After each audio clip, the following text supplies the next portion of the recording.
Here is my go-to bedtime routine for babies and toddlers. I'm about to jump on a consult for a 3-year-old who's having a hard time with bedtime and a couple of overnight wakings in the lead up to a new baby being born.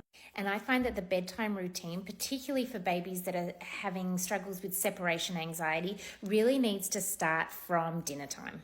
So we have a big lean into bedtime, so there's lots of quality time, time for a bath, time to calm down, time for some roughhousing. And in fact, I recently gave this to one of my clients whose baby was sleep trained, knew how to self-settle, do all those things, but was crying for 40 minutes at bedtime. And this bedtime routine tweak took him from crying for 40 minutes to falling asleep within 5 minutes.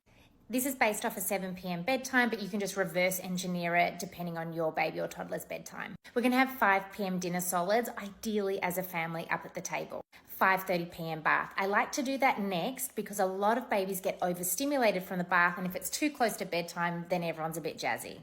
After the bath at 6 p.m, we're going to come down, depending on the age of your baby, you're either going to have some mat time, some tummy time, if they're a little bit older, some rough housing, some sensory input.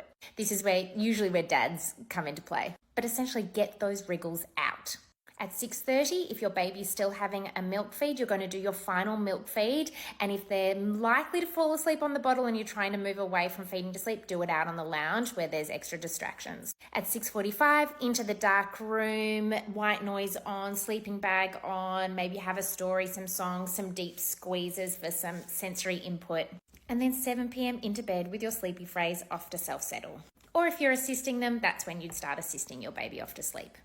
Do not underestimate the power of a bedtime routine.